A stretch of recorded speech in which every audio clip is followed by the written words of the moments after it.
There are two pieces of metal. You can find them at any hardware store for under $5. Drop them into dirty river water. Wait 8 hours. The bacteria is gone. The chlorine is gone. The heavy metals are bonded to the surface. Peer-reviewed research has shown that what comes out has significantly reduced bacterial contamination, levels that rival or beat many municipal water supplies. No filter cartridge, no battery, no plastic, no subscription, 2 metals, patience. That's it. The ancient Egyptians knew this 4,400 years ago. The Romans built it into their aqueducts. Hindu tradition has practiced it continuously to this day. And in 2008, the United States Environmental Protection Agency made history, registering copper as the first solid surface material ever officially recognized as antimicrobial. The EPA confirmed it.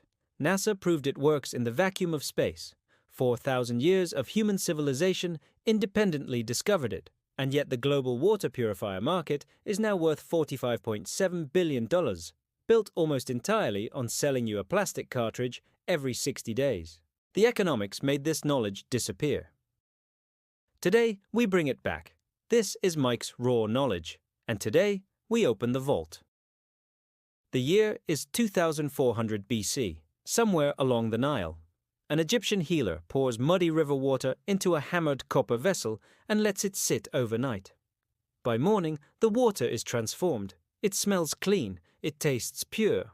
The Smith Papyrus, one of the oldest medical documents ever discovered, records this practice not as folk wisdom, but as established, codified medicine, preserved across generations of physicians, inscribed in stone.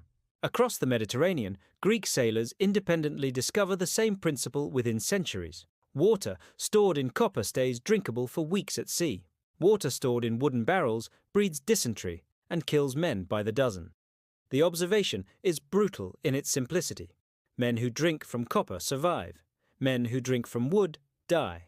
Roman engineers take it further than anyone before them.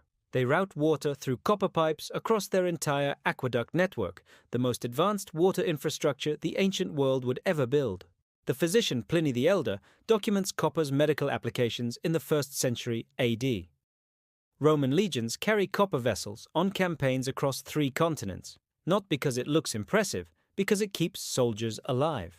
Meanwhile, completely isolated, thousands of miles away, the Aztec civilization independently arrives at the same conclusion.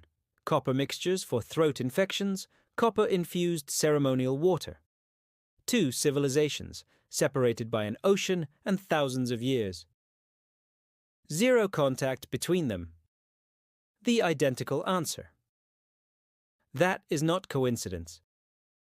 That is chemistry. In India, the practice never stopped. Hindus have stored sacred water from the Ganges in copper vessels, called tamra jal, for millennia without interruption.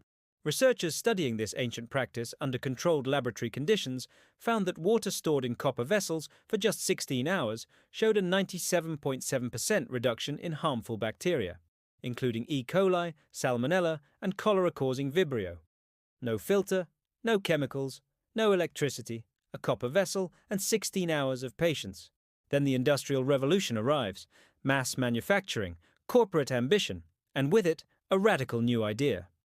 What if you could sell people an expensive recurring solution to a problem their grandparents already knew how to solve for free, with materials found in the ground beneath their feet? Before we go deeper into the science, I need to tell you something. Everything in this video is just the beginning. Mike's raw knowledge exists because this knowledge didn't disappear because it failed. It disappeared because it was too cheap to monetize. Water purification, wood restoration, paint repair, off-grid power, all of it recovered. All of it brought back into the light. Subscribe. Hit the bell. Let's continue. Here is what actually happens at the molecular level when copper meets contaminated water. Copper releases positively charged cupric ions into the water. These ions penetrate bacterial cell membranes, disrupt enzyme function, interfere with reproduction, and destroy the organism entirely. peer-reviewed research published across environmental chemistry and water treatment journals has repeatedly confirmed copper's effectiveness against a broad spectrum of harmful microorganisms, including E. coli, across a wide range of water quality conditions. Now add zinc. And everything accelerates. When copper and zinc physically touch inside water, you create what electrochemists call a galvanic cell, named after the Italian scientist Luigi Galvani. Zinc sits lower than copper on the electrochemical activity series. It is far more reactive, far more eager to give up electrons. When the two metals make contact, zinc atoms begin continuously shedding electrons to the copper, creating a persistent, low-level electrical current flowing between them. That current is too small to feel, too small to power anything, but it is more than powerful enough to accelerate the destruction of every contaminant in the water. The zinc acts as the anode, sacrificial, giving. The copper acts as the cathode, receiving, channeling. The contaminated water completes the electrochemical circuit. It is the exact same fundamental chemistry that powers every battery on Earth, repurposed not to generate electricity, but to eliminate biological threats. The professional water treatment industry actually markets a granulated version of this exact copper-zinc alloy under the name KDF, kinetic degradation fluxion. The performance data is staggering. 99.9% chlorine removal on first contact. Permanent electrochemical capture of lead, mercury, chromium, arsenic, cadmium, and a dozen other heavy metals. Active destruction of bacteria, algae, and fungi. Standard activated carbon filters, the type inside the filter pitchers sitting in kitchens across America, need full replacement every 2 to 6 months. A KDF copper-zinc filter element, up to 6 years. 6 years versus 6 months. A typical 6-year supply of carbon cartridges, somewhere between $400 and $600. A handful of copper and zinc granules, under $10.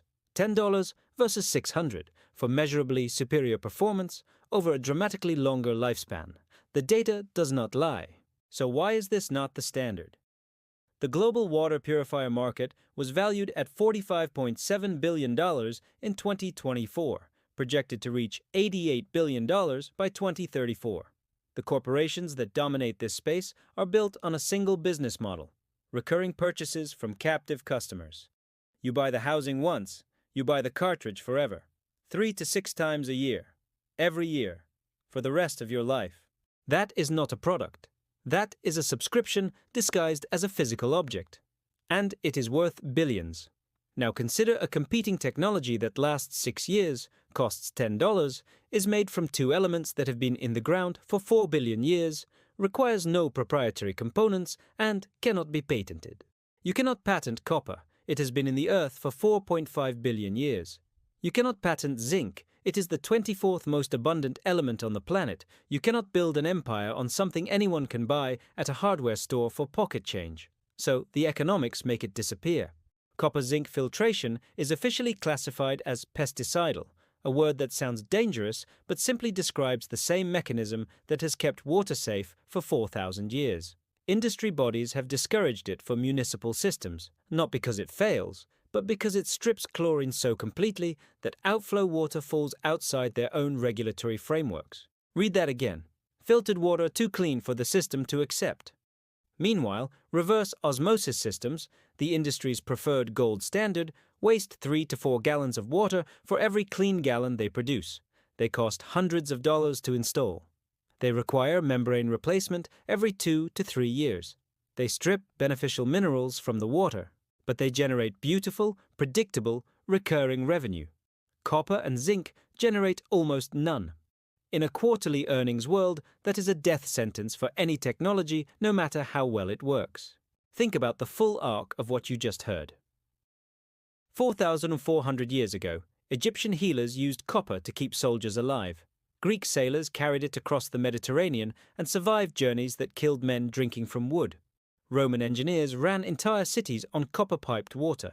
The Aztecs arrived at the same conclusion independently. Hindu tradition has practiced it continuously to this day. NASA trusted 2 metals to keep astronauts alive in the vacuum of space: In 2008, the EPA registered copper as the first solid surface material in history officially recognized as antimicrobial. The science is established, the history is overwhelming, and a $45.7 billion industry thrives in a world where most people never see these numbers. This knowledge didn't die.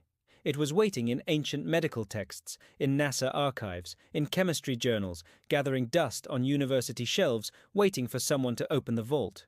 You just walked through it. If this made a difference, subscribe. Share it with someone who deserves to know. Every view keeps this channel alive. The next vault opens soon.